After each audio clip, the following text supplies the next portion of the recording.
When we survey the history of the social sciences, it could be argued that one question stands out in sharpest relief.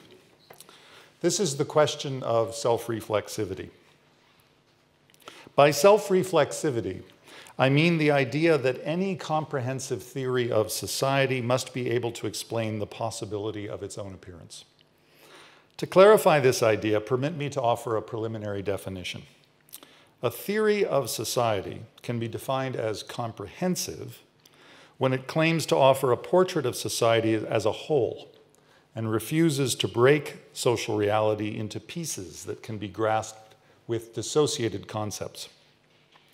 Such a theory could not content itself, for example, with a theory of the economy, as if the economic sphere were a discrete portion of the human world that obeyed its own separate laws. This dissociation of social reality into discrete domains is what Marx himself identified as fetishism. And it's one instance of the broader epistemic and metaphysical error that results whenever we assign subject and object to mutually isolated spheres and lapse into the objectivistic stance of a naive positivism. But if a social theory is genuinely comprehensive, then it cannot exempt itself from the reality it wishes to know. This means it must satisfy the criterion of self-reflexivity, which is to say, it has to offer a portrait of the social world in which it would at least be possible to imagine the emergence of that social theory itself. Now, this requirement, we should note, would seem to rule out as illegitimate any social theory that purports to describe the entirety of social reality as plagued with false consciousness.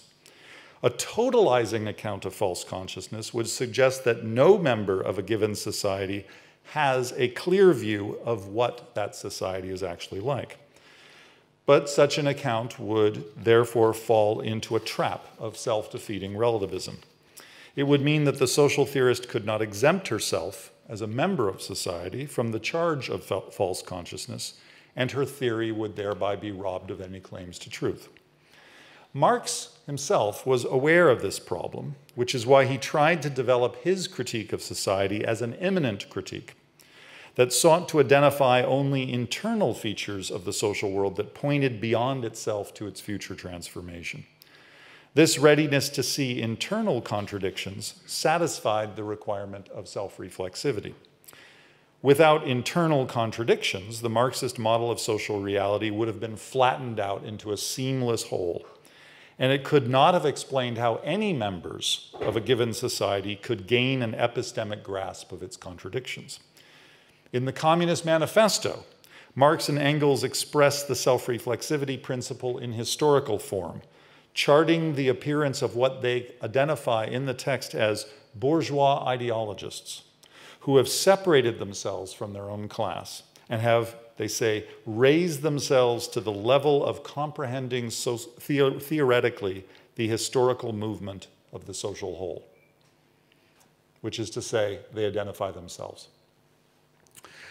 Now, I hope it'll be clear that I'm not really interested here in the question of Marxist theory in particular. I mention it only because it seems to me that Marxism, at least in some of its more philosophically subtle forms, has been notably alive to the problem of self-reflexivity. And it has responded to this problem with a dialectical model of social theory that refuses to isolate the theorizing subject from the social object. In the history of the social sciences, there have been more ambitious and rather less plausible variants of self-reflexivity. Hegel, for example, thought of his own social philosophy in a self-reflexive manner, insofar as he assigned his own work a singular prestige as the historical fruition of absolute knowing. But in the 20th century, when this kind of historical confidence lost its prestige, the self-reflexive principle survived in a rather more chastened form. It can be found, for example, in Pierre Bourdieu's self-described reflexive sociology, since Bourdieu too wanted to give a comprehensive social theory, but refused to grant himself any epistemic privilege beyond the social field. And therefore, he made his own theoretical work one of the many objects of his analysis.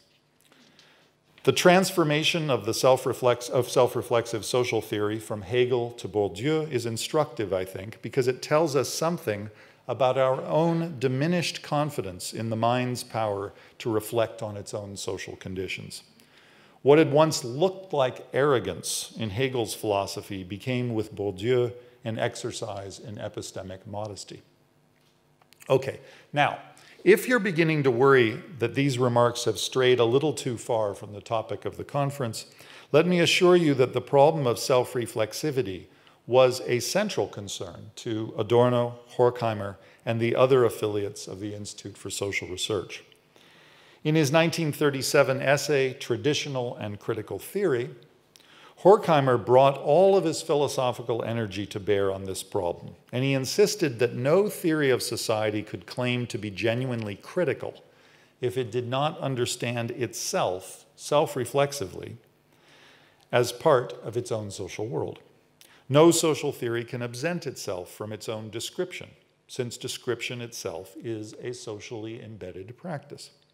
Without self-reflexivity, a social theory splits off the social observer from the social object as if the object were something like brute nature. The observer assumes the illusory transcendence of a quasi-Cartesian mind, and the exercise of social theory betrays all of the embarrassments Horkheimer associated with positivism.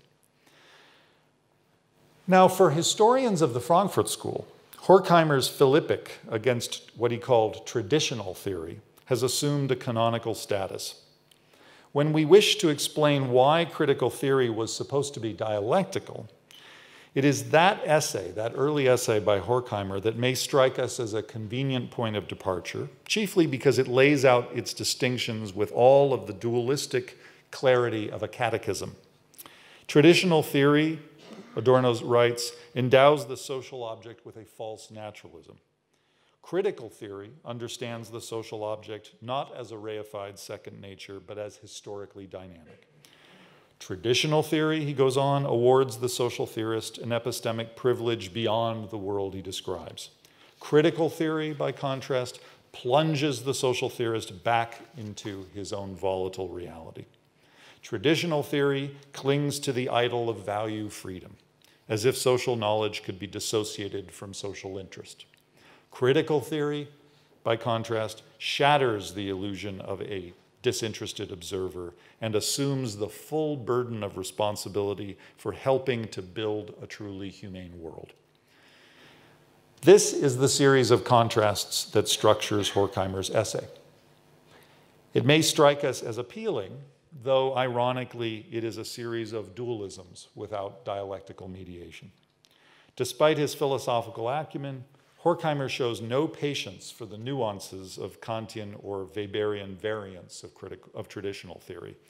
All of them appear in his essay as guilty of the same objectivistic error.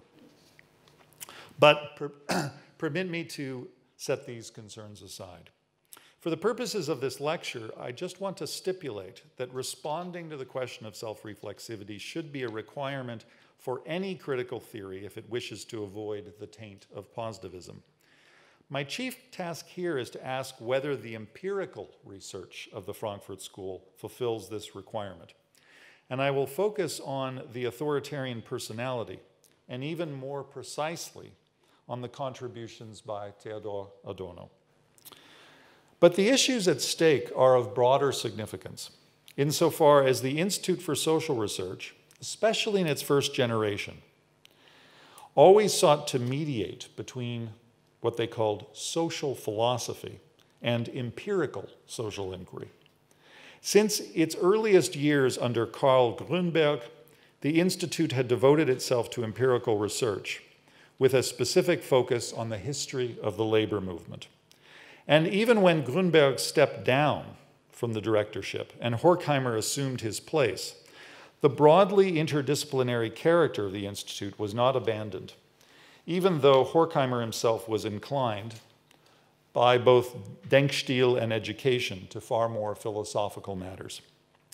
In his inaugural address on the present situation of social philosophy and the tasks of an Institute for Social Research, Horkheimer specified that its research would bring together, quote, philosophers, sociologists, economists, historians, and then last but not least, psychologists, into what he called permanent collaboration. He took care to emphasize that under his directorship, the Institute would speak to social problems of the widest possible compass, embracing what he called, quote, the entire material and intellectual culture of humanity. Looking back on this founding moment of the Institute, after nearly a century, this collaborative and genuinely interdisciplinary model of empirical and philosophical research may strike us now as somewhat unfamiliar.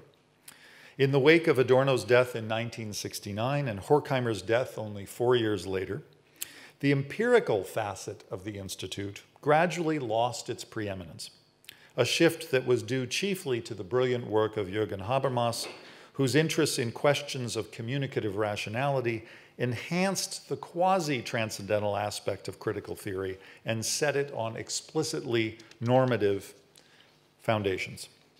Some would say that this shift marked a retreat from political radicalism, as if it were a theoretical correlate to the Godesberg program of the Social Democratic Party, which in 1959 abandoned the Marxist language of revolution. Those who regard this shift in a more charitable light would describe it differently, as an awakening to economic realities. I don't find it helpful to take sides in this dispute, but the fact remains that the Institute for Social Research has never truly returned to the interdisciplinary partnership between social philosophy and empirical research that marked the hour of its birth. When one looks back today to the Institute's exemplary works of empirical research from the mid-20th century, it's difficult to suppress an archaeologist's feelings of exotic discovery. This is especially true when one examines the Authoritarian Personality, a landmark work in political psychology that was sponsored by the American Jewish Committee's Department of Scientific Research and first published in 1950. We should remember that the Authoritarian Personality was by no means an isolated work. It was only one of 5 formidable volumes in Studies in Prejudice, a series of sociological and historical studies that appeared in the United States under the editorial guidance of Max Horkheimer and Samuel Flowerman. Today, the other volumes in this series suffer from general neglect, though for obvious reasons, the volume which is entitled Prophets of Deceit, a study of American right-wing demagogues, co-authored by Leo Löwenthal and Norbert Gutermann, has received new attention in recent years. In my remarks here, however, I want to focus only on the Authoritarian Personality. Let me begin by saying that even while we acknowledge its singular importance, we should also note how much the work shared in common with contemporaneous studies in American sociology and social psychology.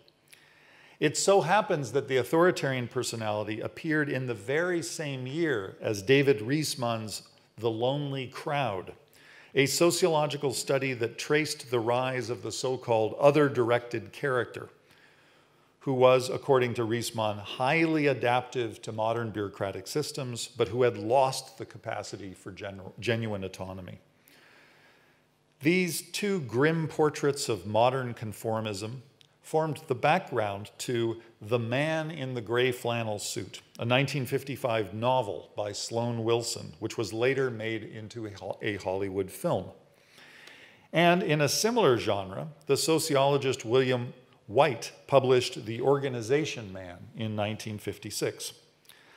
Studies of this kind had first come to prominence in the United States after the First World War, gaining mass market success with Middletown, the detailed 1929 study of an exemplary American town by Robert and Helen Lind. And eventually such studies were to inform the rise of political surveys, such as the Gallup poll in the later 1940s. In her book, The Averaged American, the historian Sarah Igoe has explained that public research of this sort became fashionable in mid-century America as a novel way for citizens to know themselves as a national collective, making themselves objects of collective analysis, and thereby reinforcing standardized modes of conduct and belief. Statistical modes of research, writes Igoe, helped to elevate the aggregate over the individual, the average over the unique. But statistical surveys and quantitative research were, of course, not only descriptive, they were also constructive. They helped to bring into being the object known as mass society. Here you might say we have a poignant illustration of the phenomenon that Ian Hacking has called the looping effect of humankinds. The public, in other words, engaged in a grand act of self-constitution. It became what it represented itself to be. With this contextual background, we can now turn to the authoritarian personality. When we first open the book, we're confronted with a great excess of quantitative and qualitative data, psychological surveys that are remarkable in both their specificity and their length, sociological tables and charts that frame the unruly information and convey the calm assurance of an objective science. For those unschooled in the singular methods of social psychology, the impression is that of a Baroque empiricism, a style of research that summons memories of a less skeptical age well before the era of social construction or alternate facts. We should not forget that this was a distinctively American project that bore all the marks of the American social sciences, though it was conceived and carried to fruition by a partnership between Americans and European emigres. Theodor Adorno was joined by Elsa Frenkel-Brunswick, a psychologist and refugee from Poland via Vienna, who had secured a position at the Institute of Child Welfare in the Department of Psychology at the University of California at Berkeley. Adorno and Brunswick worked together with R. Nevitt Sanford, an American-born professor of psychology, also at Berkeley, and with Daniel J. Levinson, who had only recently received his doctorate in psychology in the same department.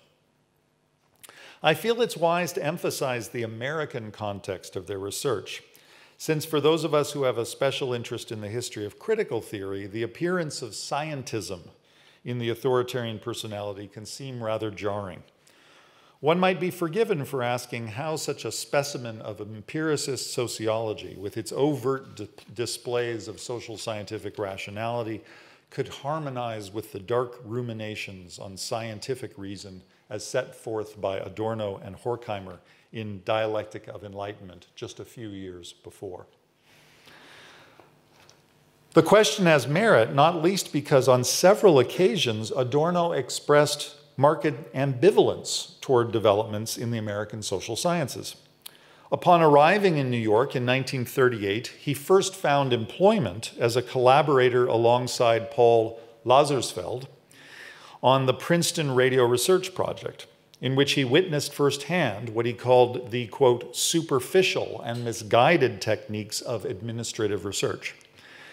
Adorno was especially provoked by a small machine that was used in the radio project and enabled test subjects to push a button during a musical performance to indicate which pieces they happened to like or dislike. For Adorno, as a self-described gebildeter Mensch, with incorrigibly European tastes, all of this served as further proof that in the States, artistic creations had been degraded into consumer goods within a broader process of commodification and reification. He understood this, of course, as a general phenomenon that afflicted all capitalist societies, but he also felt that it had reached its catastrophic apogee in North America. If Adorno looked upon modern trends in the American social sciences with a skeptical eye, his misgivings were considerably diminished by the time he joined the team of researchers in Berkeley. In an essay written shortly after his return to Germany, he recalled the democratic spirit that prevailed throughout his collaboration on the authoritarian personality. And he described it as not only extremely enjoyable, but also, quote, the most fruitful thing that I became acquainted with in America. His description even glows with nostalgia. He recalls that the work with the Berkeley group saw, quote, no friction, no resistance, no rivalry among scholars. Although Adorno was quite capable in English, Sanford edited Adorno's chapters, Adorno writes, in the kindest and most meticulous way. That Adorno could write with such warmth about his experiences in Berkeley may strike us as surprising, but as an explanation, Adorno suggested that what he called their easy cooperation was due not only to the American atmosphere of, quote, teamwork, but also to the fact that the members all shared a broadly psychoanalytic orientation. Despite their commitment to quantitative methods, they nonetheless agreed that their research had to sustain an emphasis on qualitative and interpretive methods, lest their research succumb to dangers of what Adorno called the mechanistic element.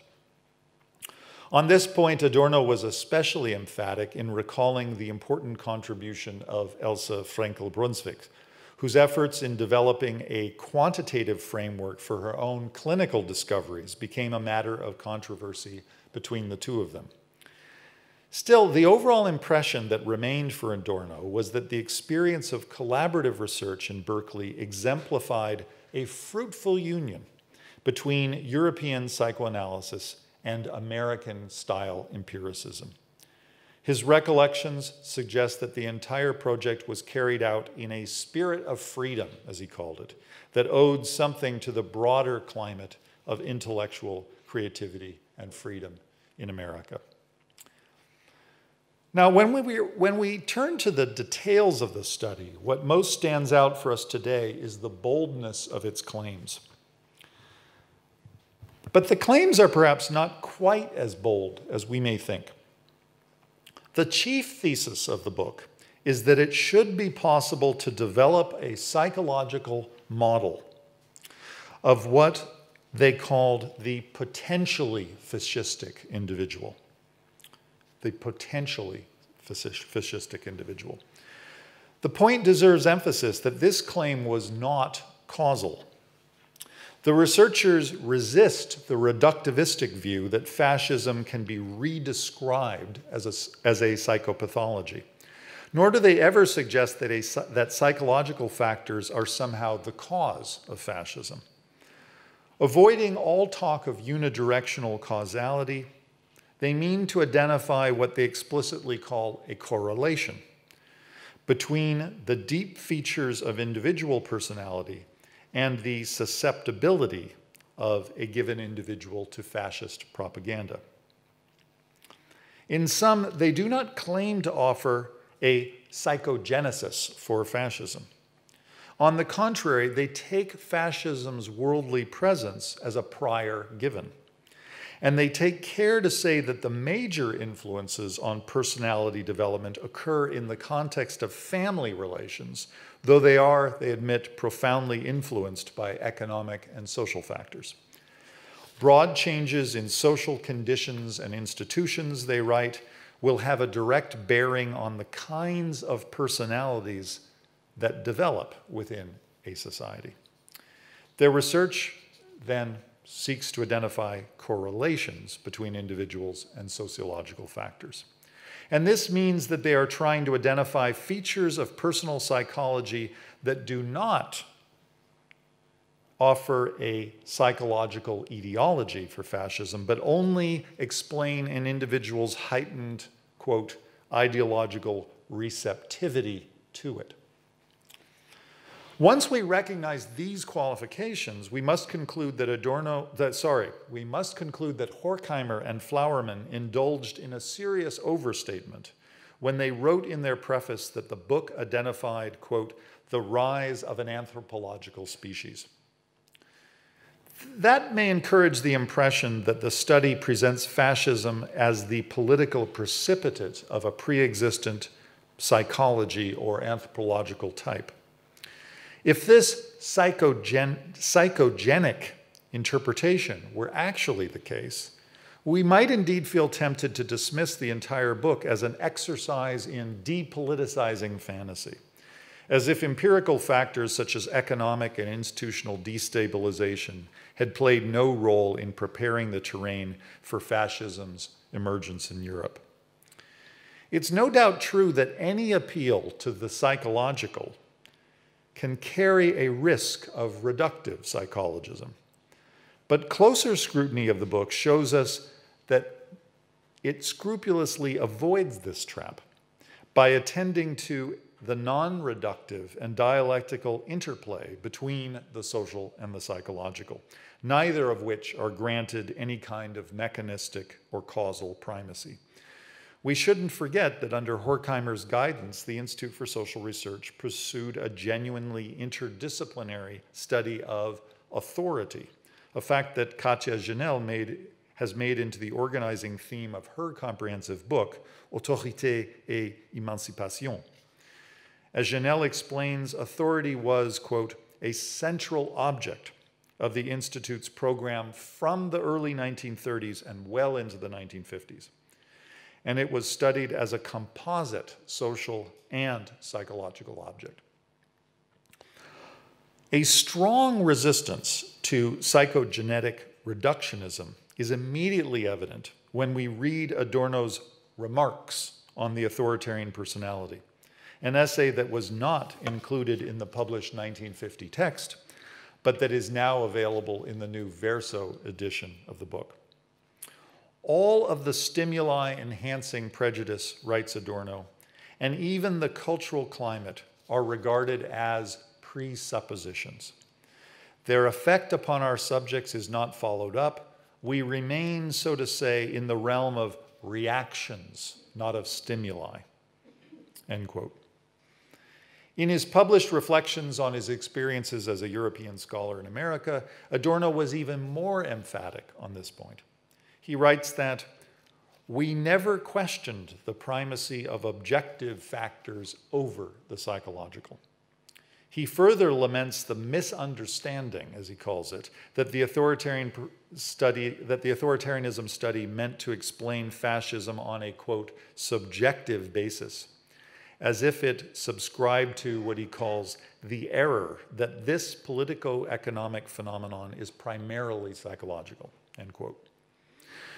We should admit, however, that the study invites such a misunderstanding, not least because it fastens its attention on the individual personality and the syndrome of psychological dispositions and beliefs that place subjects high on the famous F scale.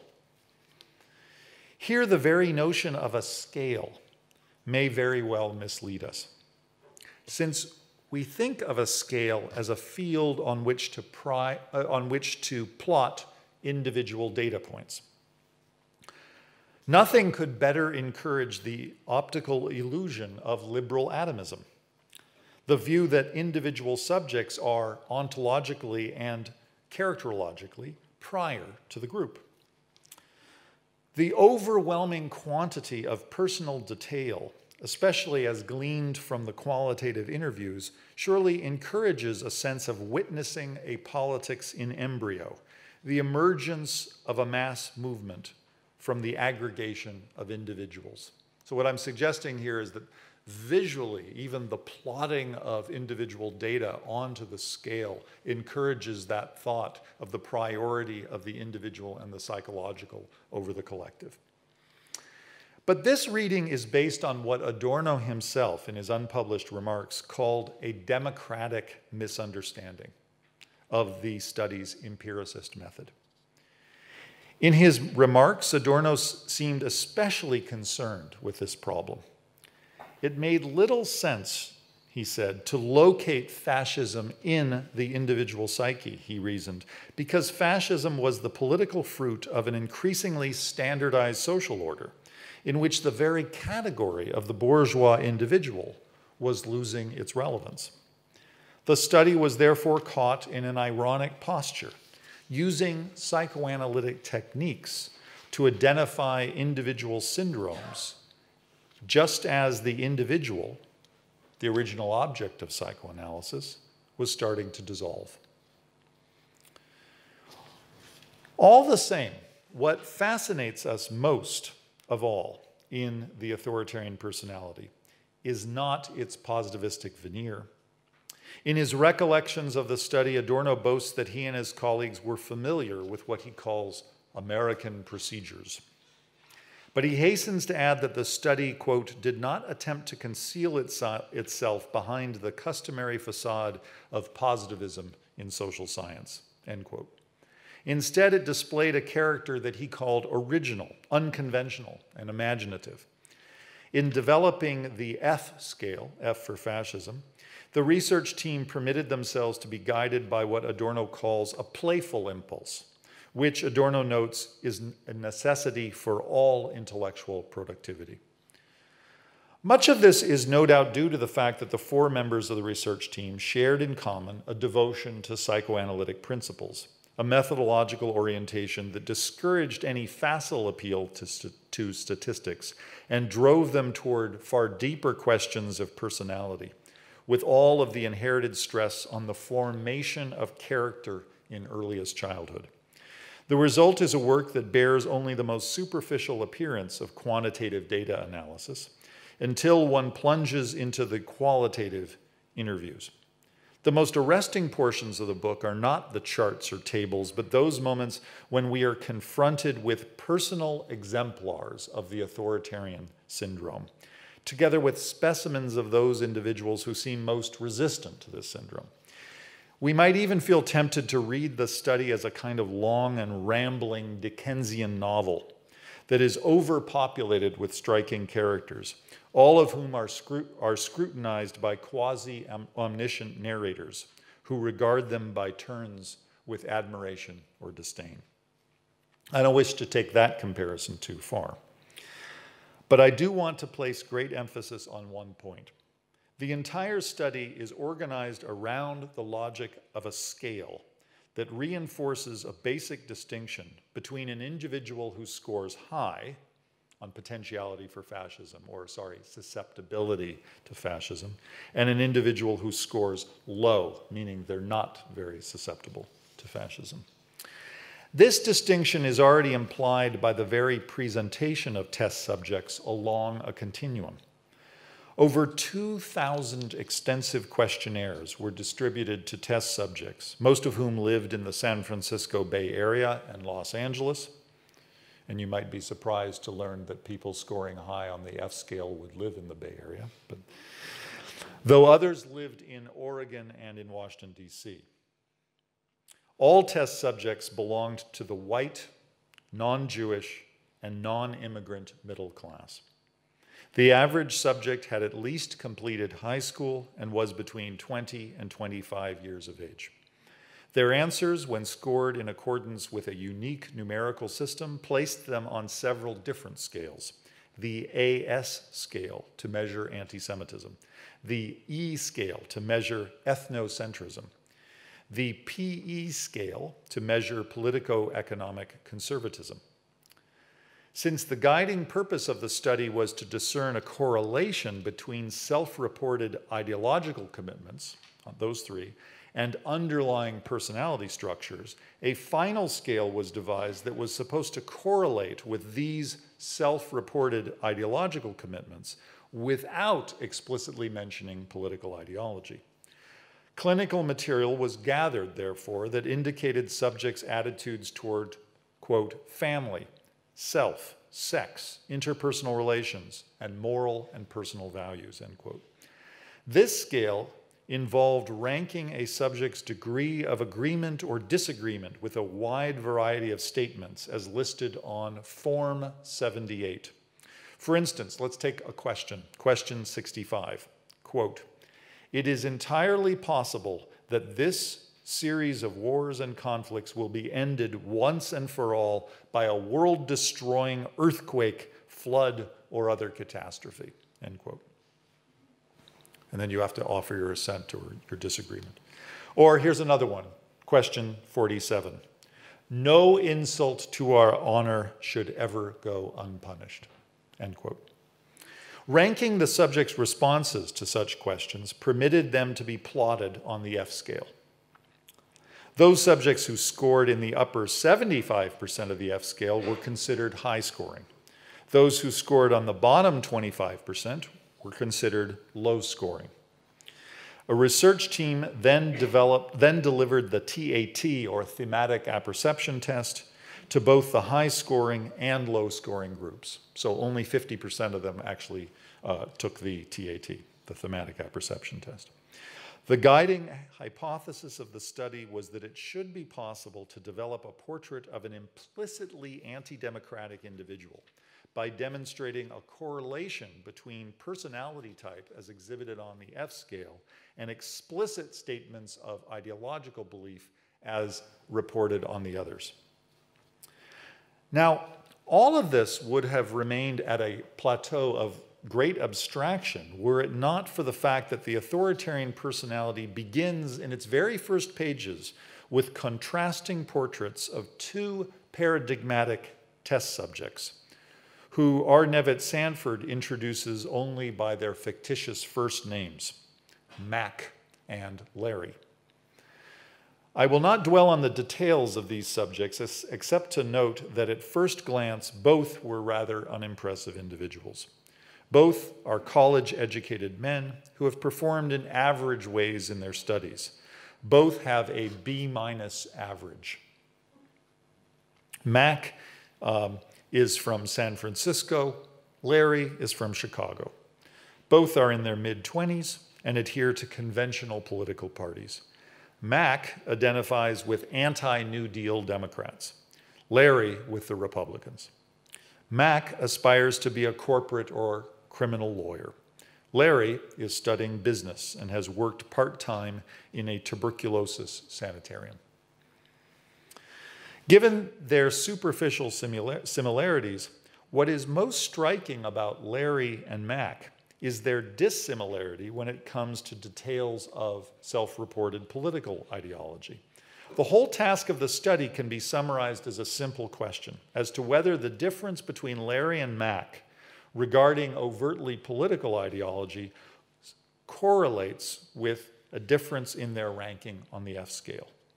The basic finding of the study is that such a correlation does indeed obtain, not only for Larry and Mac, but for all test subjects. The F scale, they conclude, is predictive of political commitment.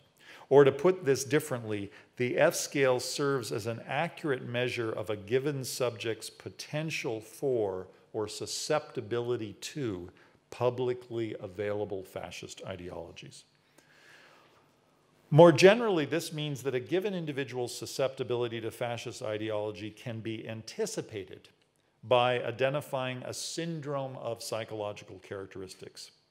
These characteristics include conventionalism, a tendency toward submission, aggression toward those who violate conventional norms, antipathy to imaginative and tender-minded feelings, superstition and a tendency to indulge in stereotypes, an exaggerated admiration for toughness and an identification with powerful figures, feelings of generalized hostility, destructiveness, and cynicism, a tendency to fear dangerous occurrences, and finally, an excessive interest in rumors of sexuality or sexual transgression.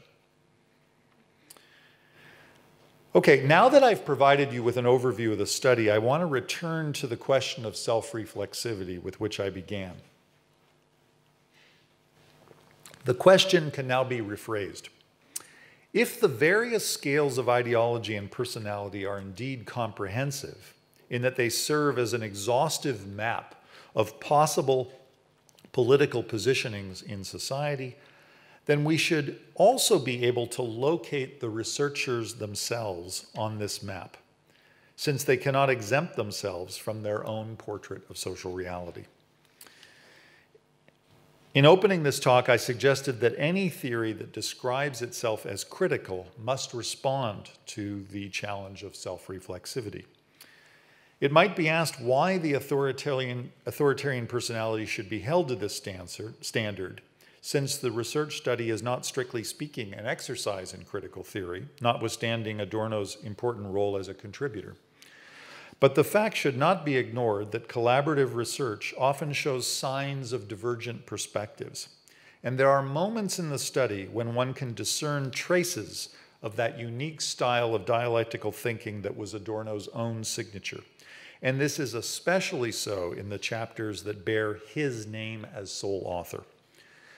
Chapter 17 of The Authoritarian Personality has the title Politics and Economics in the interview material. Just as many chapters of the book are signed with only one name, this chapter was apparently written by Theodor Adorno alone, and his singular imprint is evident on nearly every page.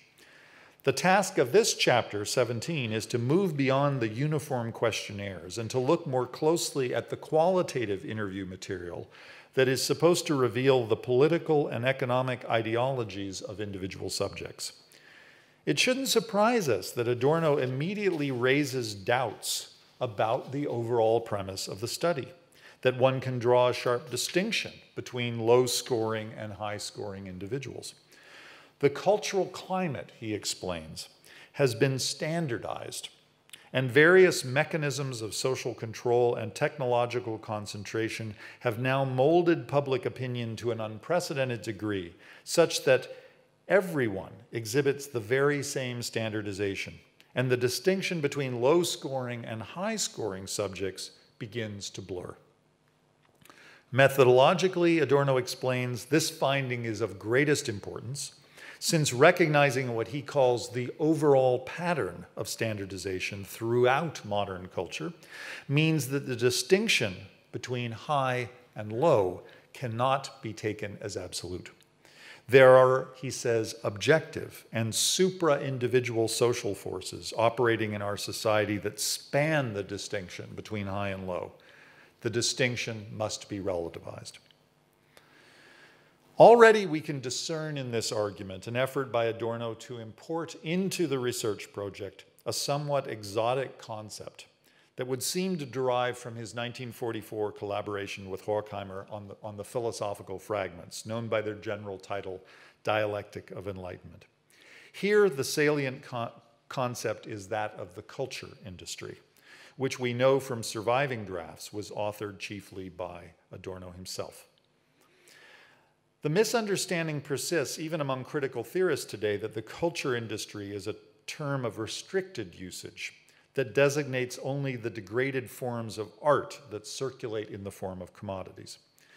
But while it's certainly true that many examples of the culture industry chapter are drawn from Hollywood film, Adorno and Horkheimer sometimes use the idea of the culture industry in a far more expansive sense, as a name for the entire sphere of standardized conduct and belief in what Henri Lefebvre calls everyday life. The crucial lesson of that chapter on the culture industry is that the commodity form does not confine itself to the aesthetic sphere, in radio or film, for example. It has colonized all spheres of behavior, such that even, quote, the most intimate reactions of human beings are reified even to themselves, end quote. This applies even to what Adorno calls unconscious impulses that now reflect models that are imposed on the individual by the culture industry. Now, that same thesis appears just a few years later in Adorno's unpublished Remarks on the Authoritarian Personality, where he suggests that under the pressure of cultural standardization, the very structures of bourgeois consciousness that were once the object of psychoanalytic inquiry have begun to dissolve. In his chapter on politics and economics in the interview material, in The Authoritarian Personality, this same thesis of standardization assumes primacy. Adorno suggests that nearly all of the subjects demonstrate a marked incapacity for critical reflection, and that despite all of the sources of news that should equip them to comprehend their society, any such ability is in fact crippled by what he calls manipulated information. To this, Adorno adds that the current educational system, quote, tends to discourage anything supposedly speculative or anything which cannot be corroborated by surface findings and stated in terms of facts and figures, end quote. Now, those who labor in the mines of critical theory know how frequently Adorno leaves personal traces of his opinions and even his most idiosyncratic judgments in everything he wrote. In his observations about the diminished role for the speculative in an academic culture dominated by facts and figures, one can detect a complaint regarding his own embattled position as a critical intellectual who did not feel entirely at peace with methods he associated with American positivism. If he nonetheless admired his colleagues, this is only because he sensed that their own sensitivities to psychoanalysis exemplified the very same speculative style of thought that he feared was everywhere under siege, and not only in the United States. If we could turn this psychoanalytic method back on Adorno himself, we might be tempted to say that here we have an instance of projection. I don't mean to suggest that this projection was an error that Adorno should have remedied. My point is only that in diagnosing the generalized pathologies of a cultural climate that compromised the distinction between high and low, Adorno nonetheless had to make room in this diagnosis for his own critical efforts. This self-reflexive moment becomes most evident in the 8th section of the chapter, which bears the enigmatic title, "There Will Be No Utopia." Now, at first glance, this title would seem to indicate that Adorno is chiefly interested in how high-scoring individuals think about the prospects of an ideal society. But the full significance of the title unfolds only later in the section, as I'll explain momentarily. In his initial comments, Adorno seems ready to endorse the distinction between high and low-scoring subjects. The high-scoring individual, he writes, will insist on the twofold proposition, namely, first, that there is no utopia, and second, that there should be no utopia. The high-scoring individual insists instead that one should be realistic. He recognizes the overwhelming superiority of the existent over all personal initiative. He advocates not only adjustment, but also resignation, to such a degree that he embraces his role as a mere appendage of the social machinery. It follows that the high-scoring individual tends to exclude a priori the possibility of any kind of utopian idea. Now, let me note, just to mark this, that the high-scoring individual is supposed to grant what Adorno calls the overwhelming superiority of the existent. This is something that Katja Janel in her introduction marked, and it's crucial to Adorno's way of thinking about authoritarianism, that it implies some sense that given reality as such is authoritative. In other words, authoritarianism, as Katja pointed out, is not primarily directed to individuals. Authoritarianism is an attitude that one adopts when looking at the entire social world, that one takes it as given and sees that given as authoritative. So this then explains Adorno's claim that the high-scoring individual tends to exclude a priori the possibility of any kind of utopian idea. Okay, now from these observations, we might infer that Adorno wishes to present a contrast between the high-scoring individual who rejects utopia and the low-scoring individual who embraces utopia. So it's all the more surprising to then go on and read that Adorno finds the same hostility to utopia in the low-scoring subject as well. In fact, he writes that an anti-utopia complex seems to occur in the interviews of low scorers even more frequently than in those of high scorers. His explanation for this surprising discovery is that low scorers, quote, are more ready to admit their own worries and are less susceptible to official optimism. Those who insist on the keep smiling attitude, he puts this, the keep smiling attitude, in quotes, are not genuine optimists, but actually conformists who rank high on the cynicism cluster of personality values in the F scale. And if they insist on the requirement of optimism, this only betrays their underlying contempt for human nature. But the low-scoring individuals, by contrast, are, Adorno says, much more ready to admit negative facts in general. And they are less spellbound by the conventional cliché that everything is fine. Adorno summarizes this difference with the observation that the high scorers deny utopia because they ultimately do not want it to materialize, whereas anti-utopian statements among the low scorers are due to their rejection of the official ideology of, quote, God's own country. The low scorers show, Adorno writes, on a deeper level, much greater confidence in the innate potentialities of the human race. If the low scorers are skeptical about utopia, Adorno concludes, this is only because they take its realization seriously and they take, here's the important words, a critical view of the existent, even up to the point where they acknowledge the threat exercised by prevailing conditions against, quote, just those human potentialities in which they trust in the depths of their hearts. So it's these last passages that I find very interesting. Now, I don't find it helpful to read major works of social theory in a symptomatic or reductive fashion as mere traces of biography. The claims of an author reach beyond the horizons of her own life and make a bid for a broader consensus whose validity may stretch into the universal. But if the requirement of self-reflexivity holds true in the authoritarian personality, it shouldn't surprise us that in his portrayal of the low-scoring utopian, Adorno has constructed a mirror image of his own personality. In this image, we see not the naive utopianism of an individual who discerns no obstacles to social improvement. Instead, we see a stringent realism that recognizes all of the forces that obstruct any utopia and render its realization highly improbable.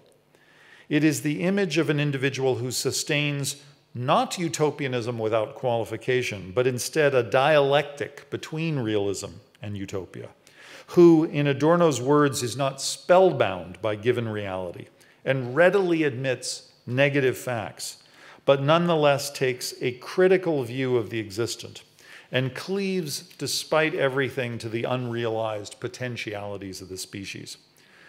With this dialectical portrait, we find in the authoritarian personality a self-reflexive announcement of its own critical possibility. Now, in the 1950s, it was possible for the writers of the authoritarian personality to believe that fascism still presented a threat, but they did not succumb to fatalism. Here I should note the book bespeaks a kind of optimism that contrasts sharply with the views we now associate with the Frankfurt School. For Adorno and Horkheimer, one could not easily distinguish between fascism and capitalist modernity. They saw fascism not only as a development internal to the history of bourgeois society, they went so far as to locate the true origins of fascism in the phylogenetic prehistory of the human species. The authors of the authoritarian personality did not permit themselves such flights of speculation. Despite Adorno's darker sensibility, the concluding pages of their book speaks to prospects for political improvement. The authors suggest that the danger of resurgent fascist movements in the United States might be effectively diminished if an enlightened citizenry could work both on the individual level and in concert for the creation of a more democratic political culture. Despite the gravity of its themes, the entire book bespeaks a moment of mid-20th century optimism, when Americans could plausibly imagine that the catastrophes visited upon the world in the preceding decade was correlative to a social pathology, and, like all pathologies, the diagnosis of a disease implied at least the possibility, if not the certainty, of a cure. As a matter of social psychology, the cure would require that the high-scoring individuals be brought down from their threatening height to the lowlands of a shared democratic sensibility. Their hopes converged on a type that Adorno himself identified as the genuine liberal. The major task would be to redress what they called stereotypy, emotional coldness, identification with power, and generalized destructiveness. They admitted that any such transformation was bound to be difficult because the deep structures of personal psychology are not open to rational argumentation. They therefore suggested that the prospects of creating a healthy personality structure would be far more likely if one focused on early childhood development. All that is really essential, they wrote in the conclusion of the book, is that children be genuinely loved and treated as individual humans. Though this proposal may strike us today as naive, we should note that the authors immediately go on to explain that strategies for undoing the potentially fascist structure of personality would have little hope for success if they were not accompanied by broader attempts to effect a dramatic transformation in social structural conditions. Matters of individual psychology, they write, comparable to neurosis, delinquency, and nationalism, are comparable to those because they are products of what they call the total organization of society. And this means, they write, that they can be changed only as that society is changed. Now, this is a striking claim. In a work that devoted such energy to the exploration of proto-fascist patterns in the psyche, the concession to social conditions absolves the authors of any appearance of psychological reductionism, and it confirms our confidence in their political realism. Today, when we read this book, we are confronted with an endless series of questions, and I must apologize if there isn't sufficient time to address even the smallest fraction of them here.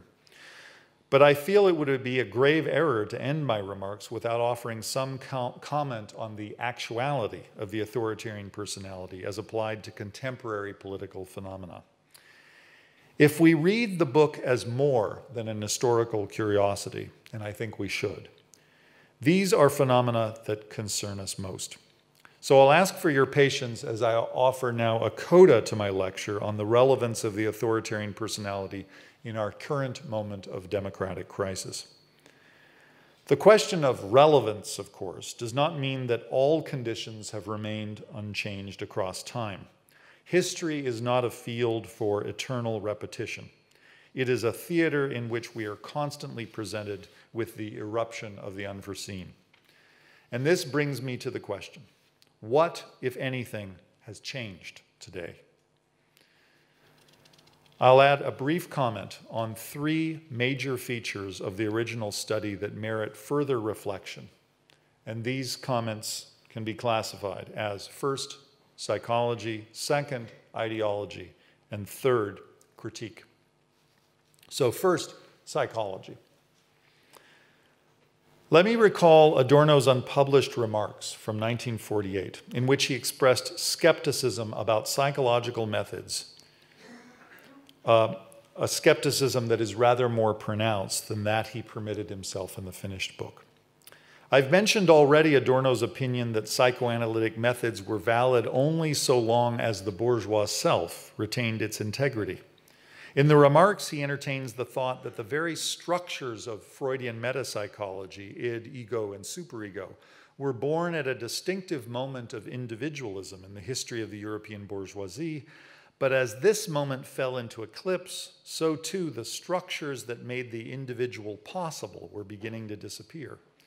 This, for Adorno, casts some doubt on the very possibility of psychoanalytic or psychological insight. If there is no subject, then there is no psychic interior that can be the object of psychological knowledge. It was Adorno's fear that high-scoring individuals no longer exhibited anything like autonomy in the conventional sense. They were devolving into merely submissive centers of reaction, he called it. And Adorno did not shrink from the radical conclusion that the, quote, orthodox concept of what people want, feel, and do might be proving obsolete. Today, I would suggest Adorno's warnings have assumed even greater relevance. New modalities of advertising and social media reach deep into the psyche and shape it to such a degree that one might begin to question the very notion of an inner life. Political campaigns now deploy this very same digital algorithms as consumer platforms. They not only anticipate, but constitute subjective preferences, leading to a situation where subject and object merge into an undialectical whole. In this situation, the disciplinary exercise known as social psychology begins to sound like an exercise in social discipline, where the psyche is not an independent quantity that is given in advance, but is instead a precipitate of social disciplinary strategies, social power, techniques of constitution through knowledge. Among the more unsettling developments in recent years is the use of the digital algorithm as a means of manipulating political culture. The authoritarian personality wished to identify a potential for fascism so as to reduce this potential to a minimum. But today, digital information services such as Cambridge Analytica have turned the research techniques into instruments for enhancing anti-democratic opinion. This reversal from social scientific description into social manipulation may strike us as ironic, but it would not have surprised the authors of Dialectic of Enlightenment.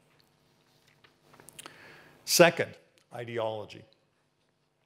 It was a premise of the original 1950s study that the authoritarian personality could be correlated with a suite of discrete political opinions, as if fascism were the broad name for a distinctive ideological orientation. Now, today, in some cases, this premise may still hold true. Various political movements here in Europe, as for example, Viktor Orban's Fidesz party in Hungary, or Marine Le Pen's National Rally in France, retain more or less explicit historical or ideological bonds with far-right parties of the past. Even if Marine Le Pen has tried very much to dissociate herself from her father and therefore, at least publicly, seems to dramatically display a desire to put aside the embarrassments of fascist sympathizing and Vichy France. But in many of these such cases, the parties, I think, deserve to be identified as neo-fascist. This is, of course, something we can discuss. Though we may consider them deeply offensive, in their political objectives, they exhibit a certain kind of principled coherence, such that we can plausibly use the term ideology. But in the case of the United States, one may doubt whether the new style of authoritarian rule exhibits any such principled coherence. Donald Trump would seem to have few political convictions, and ascribing to his administration any kind of coherent ideology strikes me as implausible.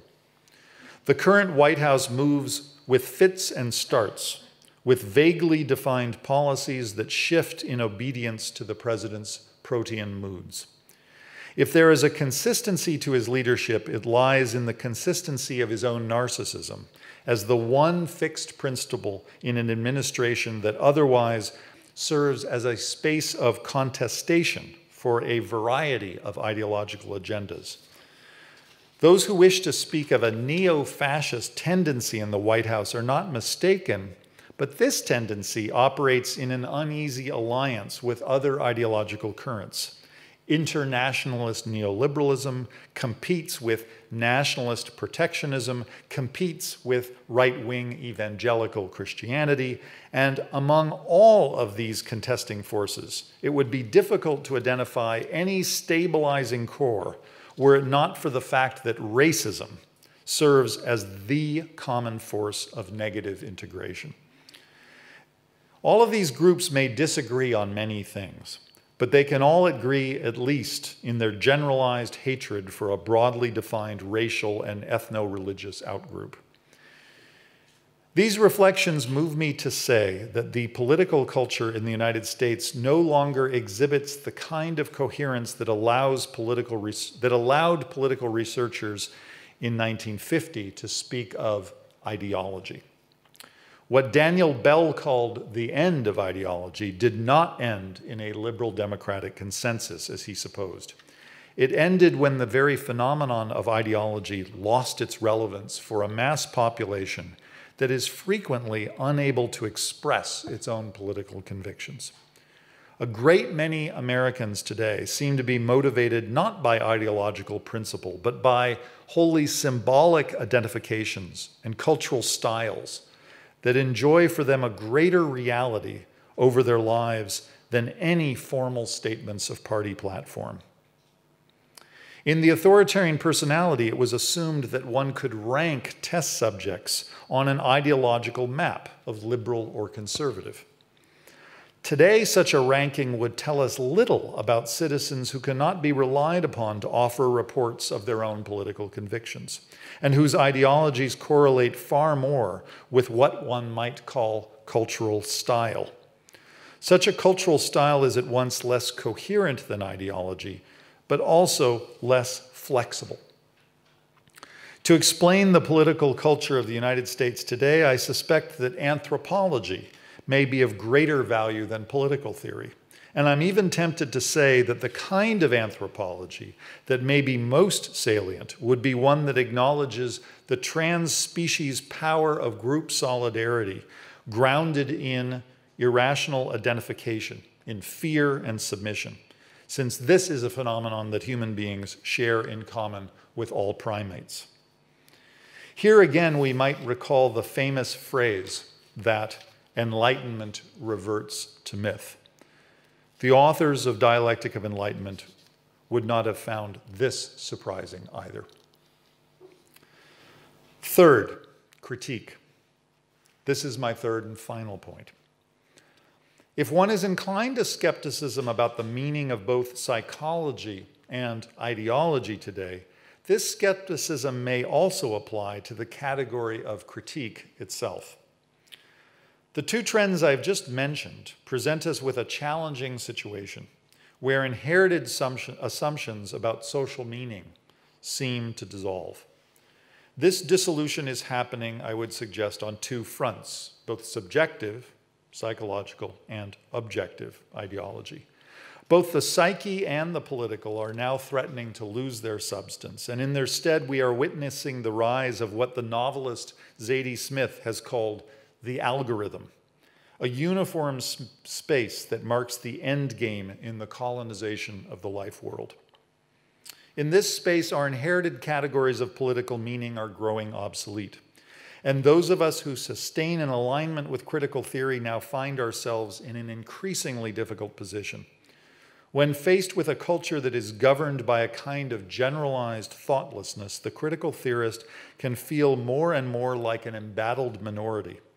And the temptation can be overwhelming to retreat into a posture of defensive quietism. Already in 1937, Max Horkheimer observed that during an age of pervasive barbarism, the circle of solidarity would contract to what he called a numerically small group of theorists. Now, the elitism that is implicit in this view may strike us as highly distasteful, but I'm personally uncertain as to whether social trends permit us a different conclusion. The self-reflexivity thesis of critical theory still obtains, but as the prospects for criticism grow ever smaller in public space, the critical theorist's demand for self-reflexivity takes on the appearance of a paradox. It becomes an anomaly, since the exercise in critical thinking is something that, by their own reckoning, public space now more or less disallows. Today, the problem is not only authoritarianism, but the authority of the given, and the attendant loss of confidence that we can find any way out. The grim consequence is that critical theory has more or less rescinded from public life, and it has become a largely academic pursuit, confined to those who take solace in their own powers of critical insight, even while they remain powerless when confronted with social reality. This situation, I would argue, represents the final stage in the dialectic between realism and utopia. Critical theory lives within this dialectic, and it cannot survive if it lets go of either of these two moments. It must try, despite the nearly overwhelming authority of given conditions, to transform these conditions from within.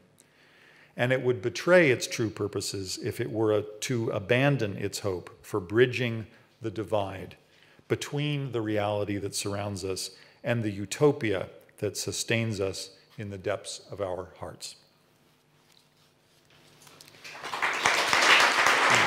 Peter, thank you very, very, very much for your conference. Very clear, very informative and stimulating conference. I'm sure there will be questions in the room, so we'll just allow a very brief question just to get the discussion going on. I think actually we have the same question, or we had the same idea during your talk, because what I realized listening to you is that the authoritarian personality was not only a very original project in the history of critical theory, it was also a very specific moment in the history of empirical social science in the United States. So there seems to have been some sort of specific context that allowed this cooperation. And I think we were wondering, would it be possible nowadays to imagine such a project, given namely the scientific division of, or the division of scientific work between empirical science and critical theory? So I was wondering, would it be possible and nowadays to have a project like that? You know? I don't know if you want. Yeah, and have you thought of some questions that we could add to the list of the question you mentioned already, and given the fact that you mentioned, so you're skeptical towards this idea that there's a new anthropological type, but Adorno says that it's really a historical one. So which anthropological type would come out of this study today, according to you? Challenging questions. Is this on? Yeah. Yeah, thank you. I mean, I have no certain views on this. This is very speculative. I mean, I think that there are many people far more competent than me who have tried, louder, and who have tried in various settings to examine, usually in local cultures or in local populations, some kind of political orientation, and they've tried to offer either in an ethnographic mode or as political scientists or as economists exactly what is happening. There's a book called What's Wrong with Kansas, for example, which is very good on this. I don't know of any study that has been quite so comprehensive. I mean, this was the authoritarian personality was huge. And the number of test subjects was massive. So I don't, someone can maybe someone here knows of such a study that's similarly large. I mean, the authoritarian personality did become a model for a great many other exercises in social or political psychology over the last 50 years, particularly in the initial years after its appearance. Even though it was criticized, sometimes ruthlessly, its reputation declined, and many people have accused it of basically a version of confirmation bias. They constructed a model, and then they constructed scales, and they constructed questions that could pick out everything that conformed to their model. So they basically had an idea of what they were looking for. This is one major criticism. The other major criticism, and this is maybe the most infamous one, is that they didn't acknowledge the possibility of left-wing authoritarianism. And that was an argument that was made already just immediately after its appearance, a very Cold War kind of criticism that reflected anti-communist sentiment. Now, I don't know what kind of study one would develop today if one wanted to pursue the same strategy. I mean, I myself, I'm very distant from psychology, and I think psychology is a very rich discipline, and psychoanalysis is a very rich method. So I overstated in my conclusion my somewhat Adornian dark skepticism about the persistence of psychoanalysis or its relevance. But I do worry about the attempt to extract through empirical research methods any kind of mental topography, any kind of understanding of what the inner life is of citizens on a mass scale. I'm suspicious of that in part because I think that, I mean, I guess I'm enough of a Foucauldian to believe that whatever instruments we deploy to measure interior life, we actually are constructing that interior life through our techniques of measurement. I mean, to use Foucauldian language, we are implanting the reality that we then disclose. So this would lead me to be somewhat skeptical about the idea of using something like political psychology to get at some kind of pre-existent psyche that lies behind authoritarian or proto-fascist or neo-fascist tendencies. But there is one question that I think would be extraordinarily helpful in trying to discover what might be shared in common across all of the various movements today that we might want to call authoritarianism. And it's just one question. I'll end with this. And it's just the question, what are your sources of information? I think that's the most crucial question today. Because I think that we don't own a television in our house. When I'm staying in a hotel, like I am here, visiting Berlin, I turn on the television, and I feel like I'm an anthropologist on Mars. I don't understand the world anymore when I see it on television. It's shocking to me. And I think that the rise of mass media forms throughout the later 20th century, and now the rise of the internet, has begun to constitute political experience, political identity, and political attachment in a way that's doing real damage to democracy. And I don't think it's a matter of left or right. I think it's something different. I think there's a kind of standardization and theatricalization of information that strongly distinguishes people who are getting their information through those kinds of media forms and people who still prefer the admittedly highly conventional and rather boring, printed page. So the question, if I were to develop a study, the first question in the study would be, where are you getting your information? Well, thank you so much for your answer. I would have other questions, but I'm going to restrain myself because I'm sure people in the room also want to enter the discussion. So please, if you want to make a question. Okay, we already have someone here.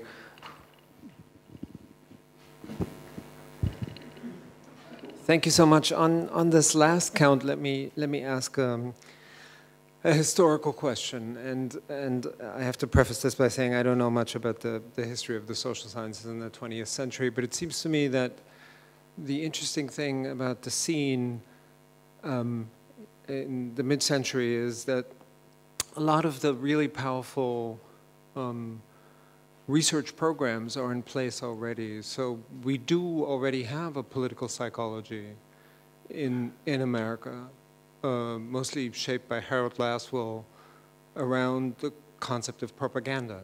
And it's a much more, how should I say, it has a much richer focus on political communication than we see in the authoritarian personality, right? So it seems to me that the points you make about where do you get your information, these sorts of things are much more pointing towards Harold Lasswell than the Berkeley group. And maybe if I can hitch this to another historical question, namely about a kind of competition between the conception of an authoritarian personality and another research paradigm that emerged in the 30s about conformity, which seems to overlap, of course, but one would have to say that for at least American post-war culture, conformity and non-conformity were the much more powerful and culturally influential notions. Yeah, these are great questions. In offering a response, I want to also drop out of anything that may seem like a posture of competence or confidence in responding to these questions. I'm at least as confused as everybody else about what's happening around the globe. I really am. And any answer that I entertain only momentarily as a kind of thought experiment, and then I run the experiment and it fails. You know, and then I take up another thought experiment. And I think that there are people who are vastly more qualified than I am to speak on the contemporary situation and the movements that one might call neo-fascist or authoritarian, and so forth. One of them is my colleague Daniel Ziblatt, who with Steve Levitsky co-authored a book called How Democracies Fail, Dan Ziblatt is actually in Berlin this year, so you could hear him speak on this matter with greater profit than listening to me.